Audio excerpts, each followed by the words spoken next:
Hello trader, स्वागत है आपका ट्रेडिंग वुल्फ के इस नए वीडियो में जहां पे हम बात करेंगे निफ्टी और बैंक निफ्टी की एनालिसिस।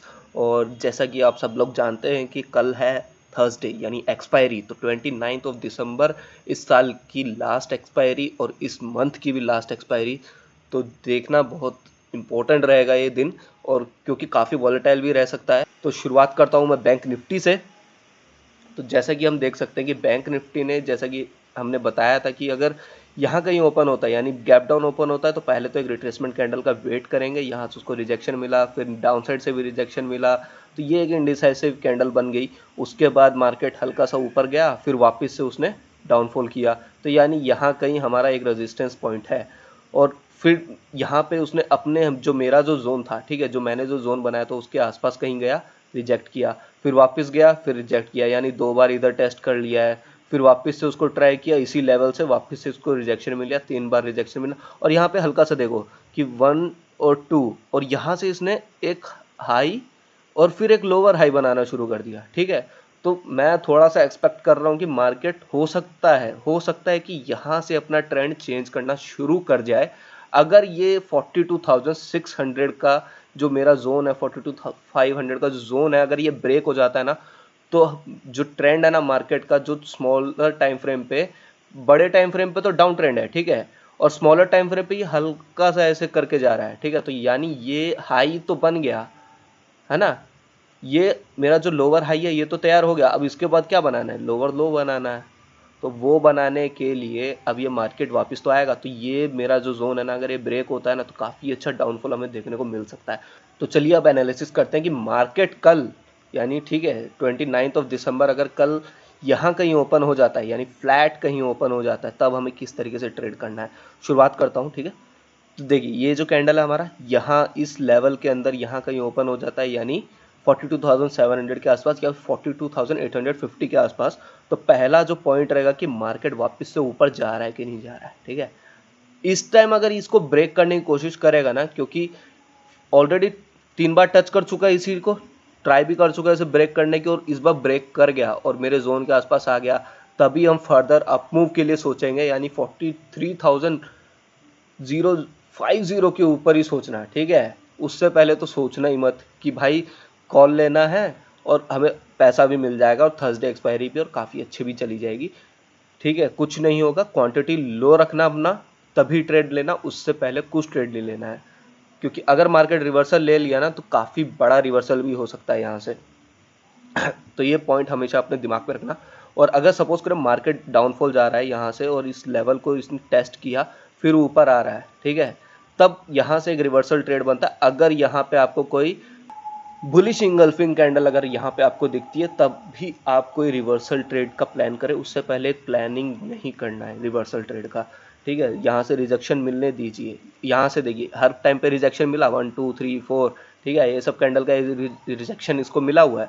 तो यहाँ पे भी हमें इस तरीके से, अगर हर एक कैंडल की विक्स बनती हुई है, ऐसे विक्स बनती हुई कैंडल बन रही है डाउन साइड से, तो हम सोच सकते हैं कि हाँ भाई नीचे से भी रिजेक्शन मिला, तो अपर साइड के लिए अपना ट्रेड लेना है, उससे पहले मत लेना, ठीक है। क्योंकि घूम के अगर वापस आ गया और ये तोड़ दिया ना, तो फिर ये फ्लो में निकल जाएगा, फिर इसे कोई नहीं रोक पाएगा, क्योंकि मार्केट, बता चुका हूँ आपको डायरेक्शन क्या है।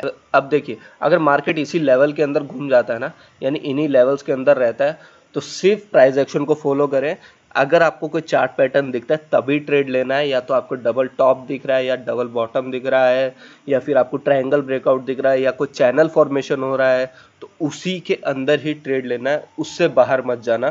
क्योंकि तब क्या होगा, क्योंकि मार्केट साइडवेज है और आपको साइडवेज में तो बहुत ज़्यादा प्रिकॉशंस लेने चाहिए, क्योंकि प्रीमियम भी डीके होता रहेगा, और थर्सडे है तो प्रीमियम तो होना ही होना है डीके आपका। चलिए अब आ जाता हूँ मैं निफ्टी पे। सिमिलरली निफ्टी ने भी एक इनडिसाइसिव कैंडल बनाया था, यहाँ पे कुछ नहीं पता चल रहा हमें कि मार्केट किस डायरेक्शन में जाएगा। हालांकि अगर इसका हाई भी ब्रेक किया, और अगर इस हाई पे लोगों ने ट्रेड लिया होगा, जो मैं राय नहीं दिया था उस टाइम, मैं बोला था कि अगर किसी को लेना हो तो इस हाई के ऊपर लो, अपना जो क्वांटिटी है ना वो कम रखना, ठीक है। तो यहाँ पे देखो, यहाँ से इसने प्रॉफिट तो देना शुरू किया था, लेकिन वापस आ गया, तो यानी ये सस्टेन नहीं कर पा रहा है यहाँ पे, ठीक है, यहाँ पे अपने आप को सस्टेन नहीं कर पा रहा, तो इसीलिए वापस भी आया है। और अब यहाँ पे मैंने एक जोन बना दिया कि अब अगर मार्केट इसके ऊपर जाएगा तभी हम बाय करेंगे, अदरवाइज नहीं करेंगे, ठीक है। तभी हम बाई साइड जाएंगे। और मेरा पहला टारगेट, कम क्वांटिटी रखना, पहला टारगेट जो रहेगा 18,200 के आसपास का रहेगा। अब बात कर लेता हूँ इसकी ओपनिंग की। तो अगर मार्केट यहाँ कहीं ओपन होता है यानी 18,030 के आसपास, 130 के आसपास, यानी 18,080 के आसपास यहाँ कहीं ओपन होता है, 90 के आसपास, तो हमें किस तरीके से ट्रेड करना है। तो सबसे पहले जो ये जो लेवल रहेगी ये है, ठीक है। अगर यहाँ कहीं कैंडल बना 15 मिनट का, ठीक है, उसके ऊपर यहाँ से ब्रेकआउट मिलता है, पहला तो कोशिश मत ही करो कि ट्रेड नहीं लेना है अपन को, क्योंकि तब मार्केट साइडवेज होना ही होना है, ठीक है। और इन लेवल्स के अंदर तो ट्रेड लेना ही नहीं है, यानी 18,070 और 18,170 कर लो इसे, ठीक है, 18,170, इसके ऊपर ही आपको कोई ट्रेड लेना, उसके बीच में कोई ट्रेड नहीं लेना जब तक अंदर आपको कुछ प्राइस एक्शन ना मिल जाए, ठीक है। फॉर द बायर्स तो वो यही करेंगे कि ये कैंडल फॉर्मेशन होने के बाद, फ्लैट खुलने के बाद ये लेवल अगर ब्रेक होता है उनका, तभी वो अपसाइड जाए, उससे पहले अपसाइड ना जाए, ठीक है। और जो सेलिंग करना चाहते हैं, यानी जो मार्केट में एज ए पुट बैठे हुए हैं और चाहते हैं कि मार्केट एक नया लो बनाए फिर से, तो वो इस जोन के नीचे ही अपनी एंट्री ले, उससे पहले कोई एंट्री ना ले। यानी अब मार्केट काफ़ी बड़ा गैप अप ओपन कर जाता है, यानी यहीं हमारे इस लेवल के आसपास गैप अप ओपन हो जाए, तो पहले एक रिट्रेसमेंट का वेट करना है। मार्केट रिट्रेस करेगा तभी आपको एक मूव दिखाएगा कि अब मैं कहाँ जाने वाला हूँ। रिट्रेस बैक करने के बाद ये हाई ब्रेक होता है, फिर आप एंट्री करें, उससे पहले एंट्री ना लें।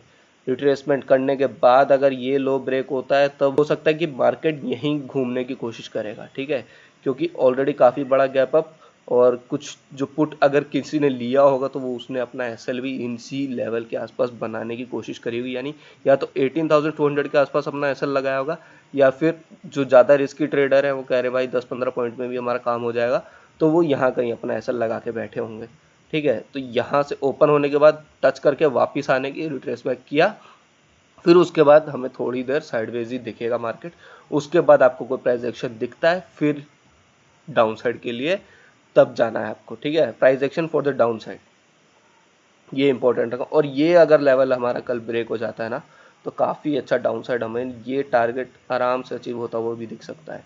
18,020 तो फिक्स है, वो तो होना ही होना है, 18,000 तक भी आने की संभावना हो सकती है, ठीक है। बात कर लेता हूँ अगर ये यहाँ कहीं ओपन हो जाता है, सिमिलरली जैसे अपर के लिए मैंने बताया कि इसको रिट्रेस बैक होने दो, ऊपर आने दो हल्का सा, वहाँ से रिजेक्शन फेस करेगा, ठीक है। फिर उसके बाद ये जो पॉइंट है मेरा 18,060, 18,050, आपके अगर आपको 50 सही है तो उस हिसाब से कर लेना, और उसके बाद हमें फॉल देखने को मिल जाएगा अगर ये ब्रेक होता है। इसके नीचे क्लोजिंग इंपॉर्टेंट है, यहाँ से ऐसे रिजेक्शन नहीं बननी चाहिए, तो यहाँ से कैंडल आई और कैंडल आने यहाँ पॉइंट आए और यहाँ कहीं क्लोजिंग मिल गया, ठीक है, तब तब मत करना एंट्री। रिजेक्शन कैंडल पे कोई एंट्री नहीं करेगा जो यहाँ, क्योंकि most of the time traders यही पैसा लूज करते हैं, वो यहाँ कहीं एंट्री लेते हैं, वो कहते हैं अगर पॉइंट ये कैंडल यहाँ क्रॉस कर गई ना तो बस कर गई, अब इसको कोई नहीं रोकेगा ऊपर जाने से। वो उसने क्या किया, रिजेक्शन करके एक रेड कैंडल बना दी, अब आप तो ट्रैप हो गए इसके अंदर, ठीक है। हर बार इसने यही किया है, सब बायर्स यहीं कहीं ट्रैप है, उसके बाद कोई मूव मिला, ठीक है, और इसने फिर नीचे से रिजेक्शन दिया।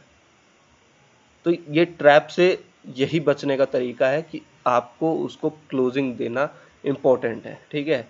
आप नोट कर लो ये पॉइंट कि क्लोजिंग हमें चाहिए जोन के नीचे, जब तक जोन के नीचे क्लोजिंग नहीं आती, या फिर वो कम से कम 5 मिनट का एक कैंडल नहीं बना देता, या फिर 7 मिनट तक उसी जोन के अंदर ट्रैवल नहीं करता है, तब तक हमें एंट्री नहीं लेनी है फॉर द डाउन साइड।